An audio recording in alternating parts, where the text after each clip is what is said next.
First and foremost, if you have a profile that looks like just another salesperson, no one will believe you. If we think about the way that we work as humans, what we're looking for is that we're looking for a human connection. If you put all those things together, the sky's the limit. Welcome to the Learn It All podcast, the show for today's leaders who want to get ahead and stay ahead, because we believe great leaders aren't born or made, they are always in the making.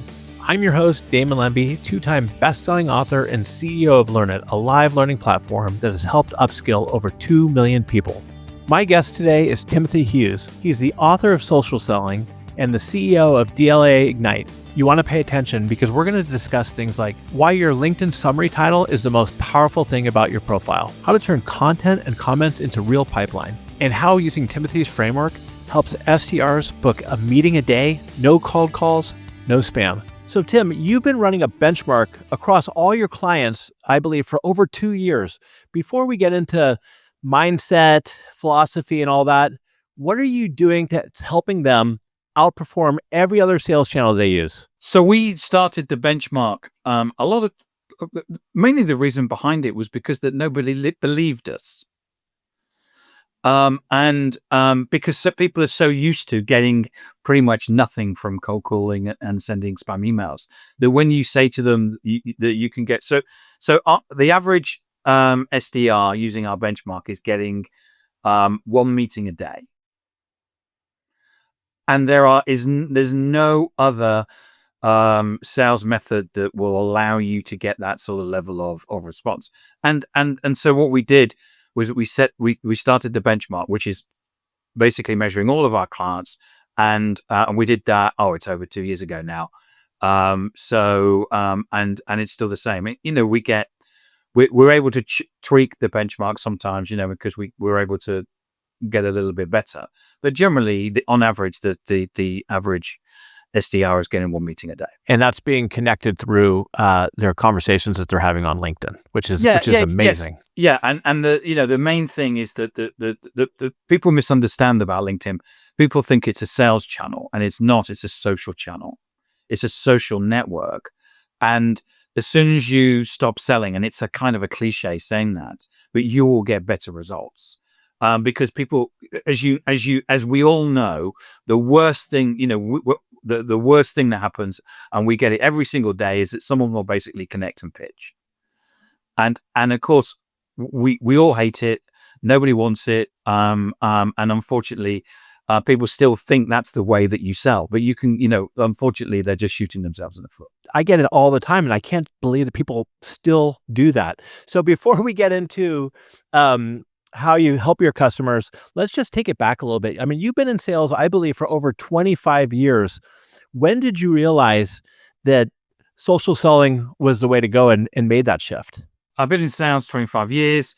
I've worked for companies like Oracle, business to business enterprise. And I worked in their channel. So either worked in a reseller of theirs or ran a reseller of theirs. And I'm going back now. So I've been on LinkedIn for 20 years. And I joined what was then Twitter, probably some 16 years ago. And really probably 10 years ago, I started to realize that something was happening. And I certainly decided that I didn't want to sell accounting systems, or ERP as we would call it, systems for the rest of my life. And I could see that something was happening with social media. And even then, I said that everyone's going to be on social media, everybody, and people just laughed and said, "It's a fad," and unfortunately, I was proved right. You wrote literally the first book around social selling, right? Yeah. So my first book came out in 2016, and we made sure that my co-author and I made sure that we got it out.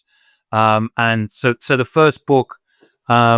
Or the first version of it, Social Selling Techniques to Influence Buyers and Changemakers, which is the one with the white cover, came out 9 years ago. And then the most recent version, I think, came out again in November 2022. Yes. So I basically updated it.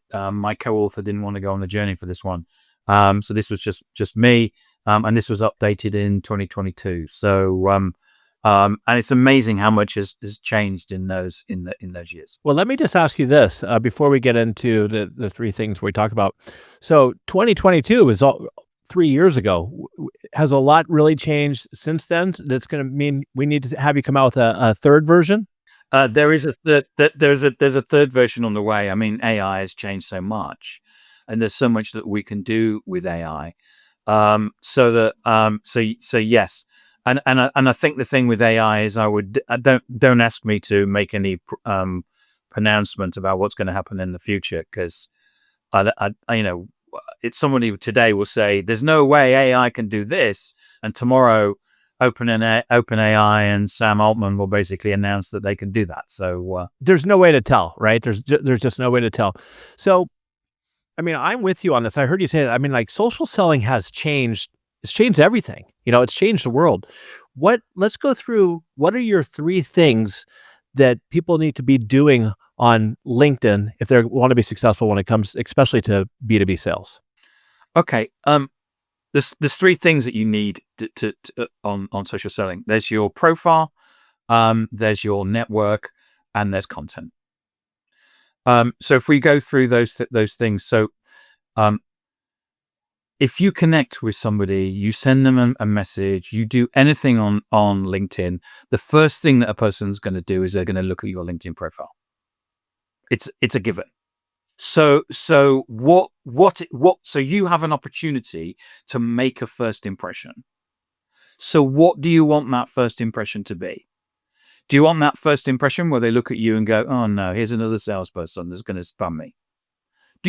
Which is pretty much everybody on LinkedIn is the way that they do it. Or do you want the person to go, "Do you know, this person looks really interesting. They're in the same. They're in sales, but they clearly understand the industry because they've written a couple of articles." I went to your LinkedIn profile just before we came on, and there's you've just got 900,000 YouTube subscribers, which is amazing. What an amazing accolade. So you have that choice. What do you want from that first impression? And so, for example, one of the things that we teach people is that the summary title on your LinkedIn profile is the most visible thing about you on the internet. If anybody Googles you, because Google loves LinkedIn, it indexes it. And what it will do is that if we search for your name, it will show your name, your photo, hopefully, if you've got one, and it will show your summary title. What you want that summary title to do is for someone to go, "Do you know, that looks really interesting. I wonder what that means." Because if you've got professional edition and above on LinkedIn, and the person comes to your LinkedIn profile and checks you out, LinkedIn shows you the people that have looked at your profile. So you've got an opportunity to go and have a conversation with that person. And I'm choosing my words very carefully. You have an opportunity to have a conversation, because what will happen is if you try and picture them, they'll probably just shut you down, like most people do. So the thing about your summary title, what you want it to be is where someone to go, "I wonder what that means," or "That person looks really interesting." Because because what you'll find is that pretty much all LinkedIn trainers will tell you to say, there's this thing that they tell you to do, which is basically what your job is and what you do. Because you've written that, it's basically that's self-harm if you do that. Because I look at that. So I got someone today that said, "I help CEOs with their health and mental well-being."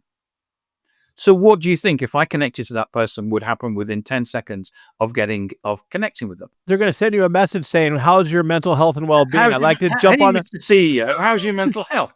Yeah. Like, come on. I mean, we know this stuff. We're not stupid. And everybody that does that, I get them that says, "I help CEOs with their finance." I've got an accountant already. Yeah.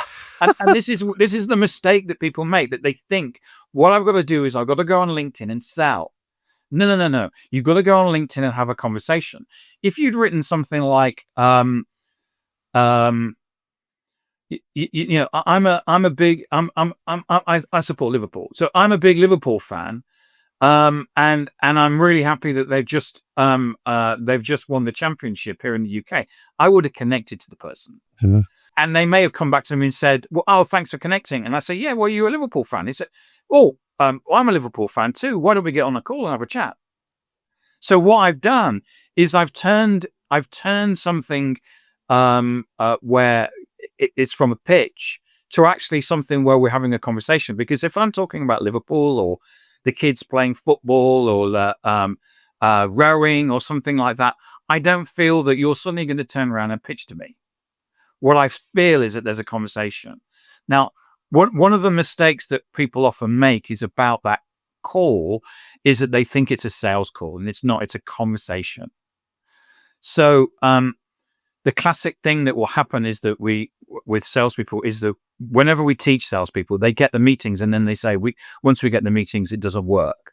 And it's like, it doesn't work. It's just that you don't know how to run a meeting. Now, I can guarantee you that if I tell you how to run a meeting, 100% of the time, the person on the other end of the call will actually say pitch to me. They don't actually say the words pitch to me, but they will actually turn around and basically ask you to pitch to them. Now, it's just a different way of running a meeting and different way from seeing things as a discovery call or whatever people are basically looking for from a sales perspective. So that's your profile. I got one question before we move forward, just because you mentioned that, that Learn It has 900,000 subscribers on YouTube.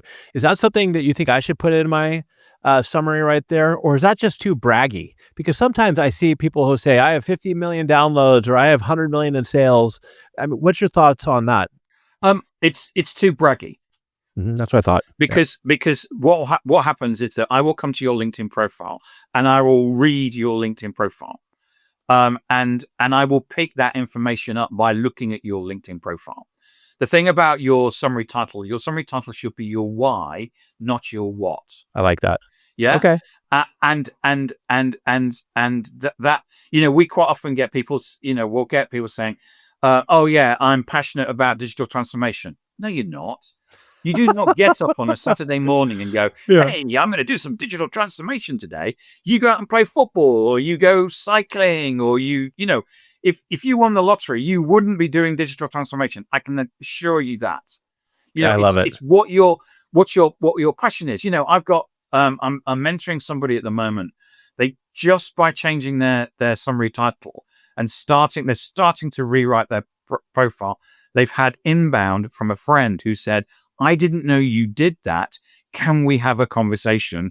Because I think I have this problem in my company. Interesting. Yeah, you're creating curiosity too. Yeah. And just and what you'll find is that as soon as you start doing it, it will smoke out probably people that you've known for a couple of years who will say, I didn't know that you did that.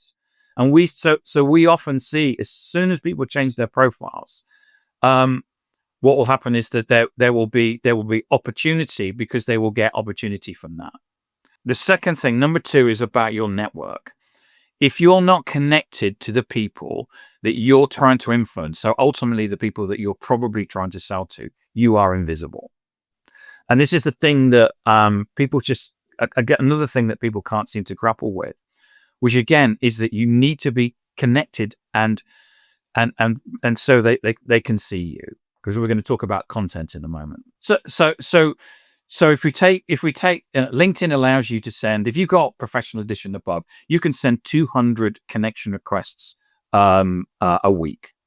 You should be getting anything between 60 to 80% acceptance rate. And the reason why the way that you do that is it's not about you, it's about them. Hey, Damon, I've just seen that you've just got 900,000 YouTube channel subscribers. That is amazing. I clearly can learn something from you. Can we connect? Now, you will accept that because it's flattering. It's about you. And it doesn't say anything about, and I want to sell you something. Now, clearly the person may turn around and pitch you at the next but you would have checked their LinkedIn profile out. And if they look like just another salesperson, you wouldn't accept the connection request because you know a pitch is coming. So can you see how this is starting to progress? Work together. Yeah. I do. Let me ask you this question. There's a lot of tools out there that allows you to automate the the requests that actually kind of work pretty decently. Do you recommend using those or not at all because they're not personalized enough? So I've deliberately set my name up as Timothy of Tim, so I know when I get an automated, so I just ignore them. Okay. And of course they're illegal on LinkedIn. So you're in a situation that you run the risk of LinkedIn basically cutting your account and saying you've lost your account forever. No, this comes from some buddies of mine who knew I was doing this call today, so they peppered me with questions to ask. And if they want to do that, they can do that. And personally, so you can send 200 connection requests. We've timed it. We can send 200 connection requests in an hour. So all you need to do from a prospecting perspective is spend an hour a week to get this level of response that I'm talking about. The last thing you want to do is go in it and say, "Oh, Damien, you went to this university," or something like that. That doesn't scale. Mm-hmm. Yeah. So you can send 200 connection requests a week. You should be getting 60 to 80% acceptance rate. I bet if you use a tool, you won't get that level. Before we move on to number 3, in your book, you run courses on this, which we talked about, which is awesome. Do you also cover in your book how to get that acceptance rate up to 60 to 80%? Because no, that's on our course, not in the book. Yeah. Okay. Because I would say I'm probably at 30 to 40% acceptance rate. So I've had people coming to me where they're like at 6 or 10% because they're basically connecting and pitching. And you'll probably get one person that will give you a sympathy, but you should be up at 60, 80%. And the reason why it can be low is that when you connect to high people, they tend to be quite snobby about who they connect to, and we basically teach you how you can get round that. But you should be getting that. So if you think about this, 200 connection requests, you should be getting 60 to 80% of people basically accepting those. 10 to 13% of those should accept a telephone call, and you should be getting at least a 34% next action from those. You can do the maths on that. And think about if you have a sales team of 15 and maybe even some customer experience people, and think about how that multiplies as far as setting up calls. Absolutely. And if you've got customer experience people, they should be connecting just as much as everybody else, because at the end of the day, someone's going to say, well, my contract is up, and you need to be in a position where you've got all of those relationships. And plus they have those contacts have friends that work at other places. And so people are seeing, will end up seeing you as well. Yeah. So as you connect, you need to have this wide and varied network. You need to be connected to people right across the accounts you're trying to sell to. And you need to be connected to more than one person, because, they'll leave or they'll get fired or whatever. And it's quite easy so in most organizations, so for example, in your organization, you would have had a meeting at one point where you would have sat there and said, we need to be more social. Let's connect to each other. And so what you'll find is that certain companies will be more connected than they are with other companies. But that means that as you connect into the companies that you're connecting in, because they're more connected to each other, you're getting a bigger network effect. You see what I mean? Because you're connected to the person who sits next to you, and I'm only connected to you because you're liking my content, the person next to you is more likely to see it. Let's get into content. Yeah. So and let's get on to content.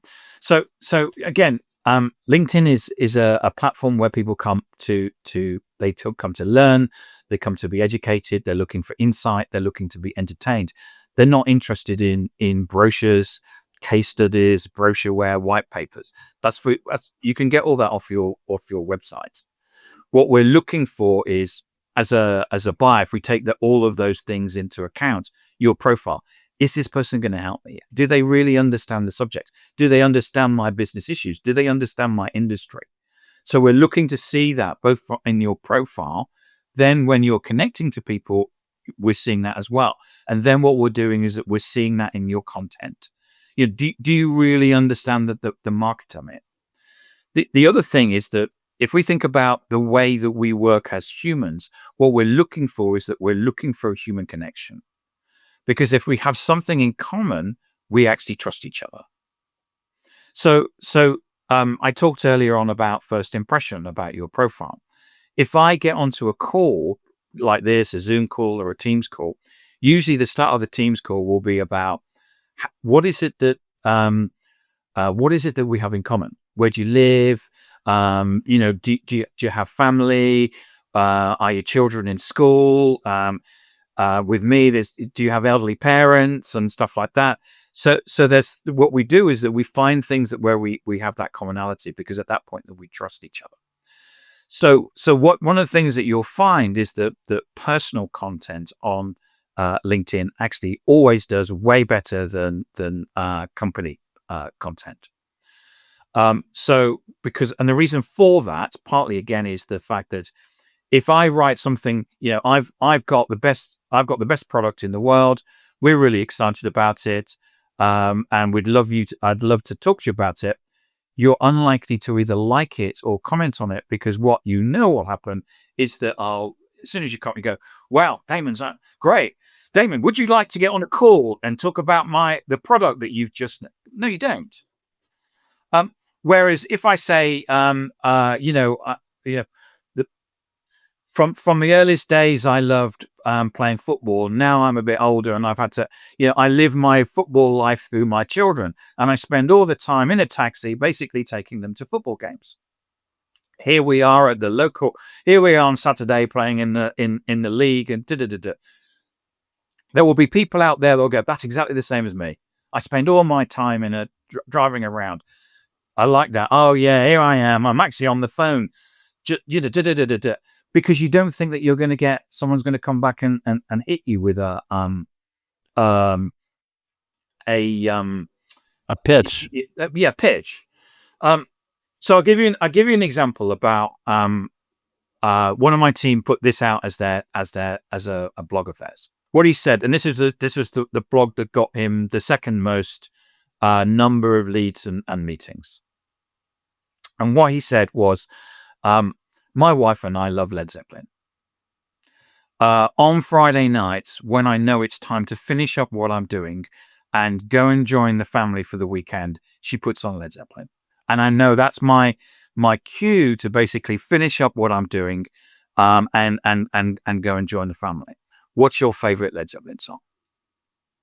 So people basically said, "When the Levee Breaks," "Stairway to Heaven," "Kashmir," loads of engagement. On the Monday, the people that he didn't know that he wanted to probably get a conversation with at some time in the future, he wrote them a connection request that said, "Oh yeah, When the Levee Breaks, that's one of my favorites. Can we connect?" So there's nothing in there about, "Can I sell you my products?" or anything like that. The people that he knew, he basically wrote to them and said, "Hey, I love Kashmir. Kashmir is my favorite. I love Kashmir. I love Physical Graffiti. It's just a great album.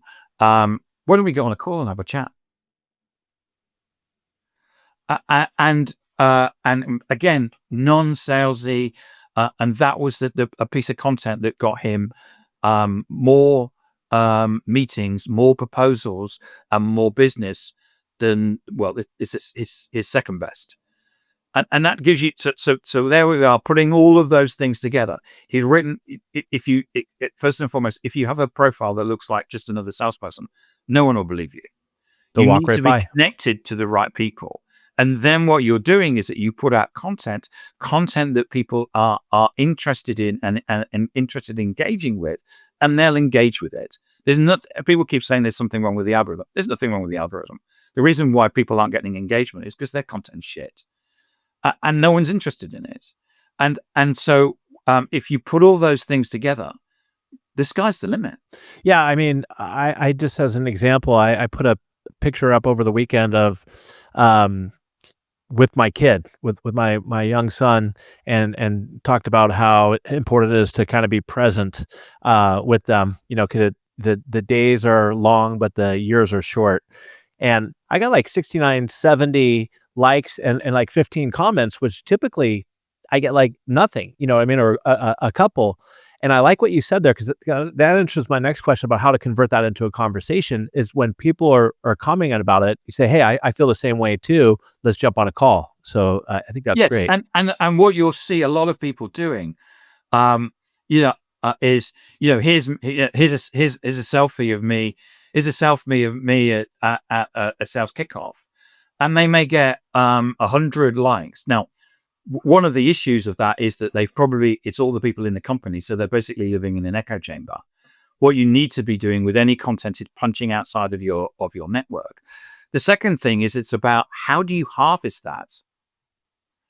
Because a lot of people say, oh yeah, likes and comments, it's all vanity metrics. No, it's not vanity. It's prospecting. This is modern day prospecting. Your likes, and this is the issue that we see with people. They put out brochures and brochureware. They get no comments. And it's like, well, no one's interested. But it's the likes and the comments, which is where you go to the people and say, oh yeah, thanks for liking it.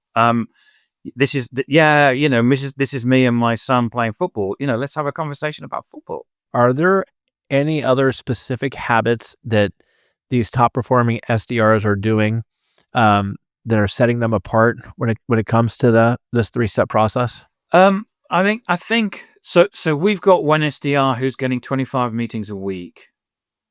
How's that possible? That's amazing. He complains that he doesn't have time because he's got so many meetings. I mean, it's we tell people this, and as I say, they just don't believe it because they're so used to the narrative of getting nothing, and it's like, and the only way that we're going to get meetings and that by sending spam emails and making calls is by sending more emails, so creating more noise and trying to make more and trying to get more phone calls when it's not about that at all. They're doing things like they're putting humor into the comments. So we teach people actually how to go out and have conversations, start conversations, and join conversations. So, for example, looking at your profile, I saw that you had 900,000 YouTube subscribers. So I put the comment, well, this is amazing, because it is amazing. And going out and talking to people, and this is so I'll spend an hour, like just sitting, when my partner's not in, I'll go downstairs and put some music on and I'll sit there basically going through making comments, because actually people are doing some wonderful things, and people are coming to, there was one person today who said she was at an event and she was doing a piece of video to camera, and you can guarantee that she was really nervous. Because what happens is that you think everyone's going to hate me and they're all going to basically pile in and say my video's rubbish. So I basically said, this is amazing for you to have the courage to come on and put a video at an event. I'm really, I'm really amazed by you. You've inspired me. And she's come back and said, oh, thanks very much. You know very well, if someone said how nervous you'd been to actually put out a video, if someone came back, you'd inspired me, they remember you. And speaking of thanks, in my research on you, a very low-hanging fruit one, it's also when somebody connects is just to simply say thank you for connecting, right? Yes, because nobody does this. Yeah. We teach people about how you can tell how from the response that people make, how likelihood that you're going to get a meeting with that person, because you're not going to get a meeting with everybody. I mean, I gave you the benchmark figures, but just by saying thank you increases the likelihood of someone realizing that you are a person and a human, and you're not just about to pitch to them. I think that's good. So I got a question. There's, emails, spammy emails, so to speak, and cold calling. If I'm a sales leader, would you tell me that I should stop doing calls and email altogether and just do this? Or if I have enough time and resources, should we still be doing all three? It's a question I get a lot. We never tell people to stop making cold calls and emails. It's usually the people that will turn around and say, why are we still doing this? And it's like, and we'll go, I don't know. we've trained people where we said, we trained them in the afternoon, and they said, "What'd you do this morning?" They said, "Oh, we were cold calling." I said, "Oh, how did that work out?" I said, "Well, we got nothing." So why are you still wasting your time doing this when you know that you can get a better response like that? So we don't ever tell people to stop, and it's a bit like it's people quite often find it just too revolutionary to say that they need to kind of hold on to something before they actually make the switch over. But it's usually what happens is that they come to us and say, "Why are we still doing this?" No idea. Another thing I heard you speak about, which I thought was great, is the overall effect this has on your organization. If you have the C level participating as well, can you speak to that a little bit? Yeah. So first and foremost, this is a change in the way that people are working. And therefore, this isn't just a case of turning up with some PowerPoints and saying, right, I'm going to show you a PowerPoint presentation and you're going to change that, because people don't do that. So what we've had to do is that we've built change management in the way that we work with people. And one of the things always about change management is the leaders need to lead. Now, there's lots of research about how people are going online because they're looking for when they're looking for work, and they look at the leadership team and they make a decision about whether they want to work for that organization. So the leaders have to lead. They have to be on social, and it's now pretty much most CEOs now see that as a something they have to do, and will actually do that. The same with the leadership team within the sales team. So most definitely, the leaders need to be on social. They need to be active. And if you look at LinkedIn, there's lots of leaders in certainly lots of big companies that see this as a way of not just generating leads, but as I say, getting people to come and want to work for you. To be the employer of choice. So that's one of the things that we've been doing around change. And you can imagine if you've got from a sales rep perspective, if your sales leader isn't doing it, the person will say, "Well, I'm not doing it because they're not." Yeah. It's a classic change management situation. So yes, we see leadership as being on social now as being it's what people would expect. And you've also found, I believe, that people who are relatively new in sales, or let's say under 35 years old, who maybe are falling back in love with sales because they don't feel like it's the cheesy, cold call type of sales. Yeah, I mean, it must be very difficult to run an SDR team when you've got people under the age of 35 who don't basically really talk to people. They've grown up sending people WhatsApp messages and therefore, don't necessarily believe in I ring somebody up, have a conversation with them, and convince them to go with our products and services. One of the things that we found is that, and we weren't looking for this. One of the things that we found with our research, and it's more anecdotal rather than a fact, is the fact that people were basically saying, because when I'm connecting with you, you're wanting to have a conversation with me rather than you telling me to go away. And that's a big change. So what we were seeing is that people were saying, I'm not burnt out anymore. The burning out is because I'm being told to make more calls, send more emails, and all I get is more rejection. And there's a psychological there's been psychological research in the days when you could do it on animals, where the more that you beat an animal, the more that they clearly will turn around and reject it. And certainly because what you're doing is that you're lifting it up, you're not getting the burnout. You're not, people are saying, I'm falling back in love with sales. And that's some of the feedback that we've got. And, I love going into work on Monday morning, which until this point, I was thinking of giving up sales and going and doing something else. And I think, we all love winning, don't we? And, our job, if you're at an SDR point of view, is about getting more meetings. If we're from a sales perspective, we're able to shorten sales cycles. So all of those things, we love those things. Therefore, they. So you've been really generous sharing your three things that we should do and everything. Talk to us for a moment about how you help your customers either through your courses or if the people they can't afford, or not that they can't afford, but they're just not making the right move to invest in it. But whether going through your courses or what they'll get out of from reading your book. So the book, the idea there is really to give people an overview about the way that the world has changed, and some of the things that I've been talking about here about treating social as an ability to have a conversation rather than seeing it as a ability to try and sell something. And what I've tried to do in the social selling book is give that an overall view. So one of the things that we do in our training course is that even though we use LinkedIn, what we're teaching you to do is to be social. This is not LinkedIn training. This is not about, oh, look, there's a widget that's just moved up there and stuff like that. We're not really interested in that. It's about doing the right thing. And we don't teach people about chasing the algorithm or anything like that, because if you do the right thing, if you do what we tell you to do, the algorithm doesn't matter because it will look after you. If you're putting out interesting, insightful content, you will get likes and comments.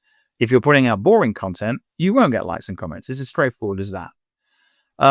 So the other things that we do is that because it's change management, we do a lot of work. It's not just training, it's coaching.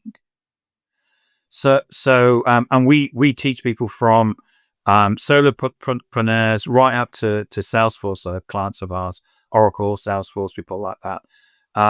And what we do is that we, as part of the process, is that we share ideas.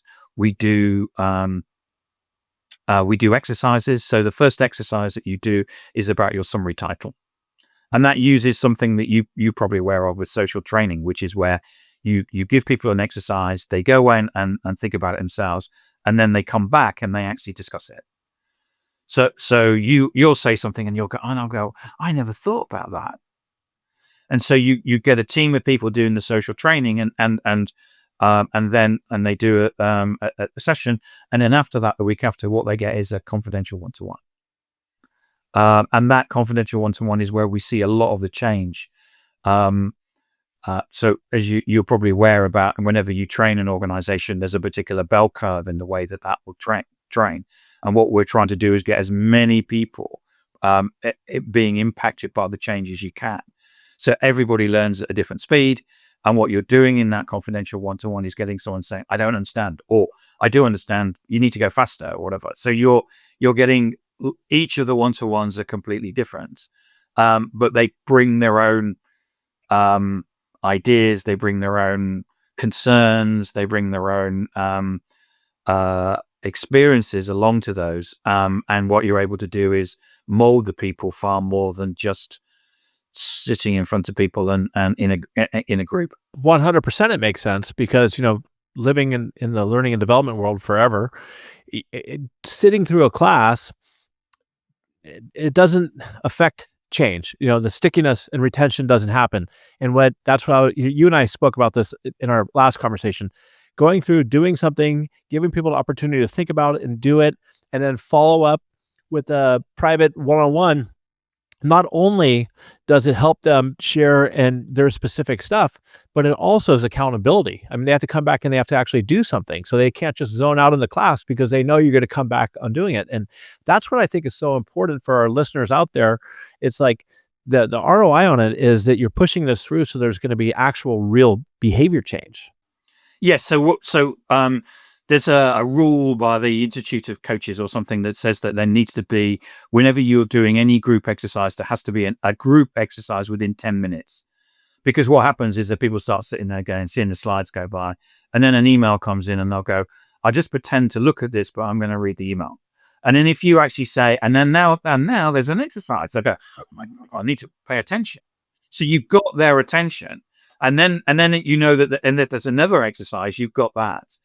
And as you say, what happens is they work in the session, they then go and apply it in their job, and then they come back a week later and say, I've now applied it in my job. This is the situation. So there's a training methodology called 70-20-10, which is what we use, which is You learn something, you go and apply it, and then you come back and have a coaching session about it. And this is how you affect the change in the organization. Because we get lots of people coming to us saying, yeah, we've had all this training, and it just, look, there's a whole rack of training manuals on the shelf gathering dust, or digital dust as they do today. And we never use it. Yeah, no, I'm with you on it. I'm with you. As we wrap up here, is there one more thing you want to leave us with? Either a big mistake people are making or something in particular they should know? I just had someone send me a message today. I did a coaching session with them last week. And this idea of not pitching.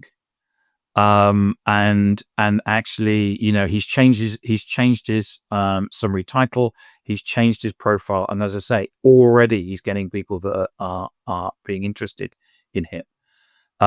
And I mean, he's just come back to me and said, I can't believe this.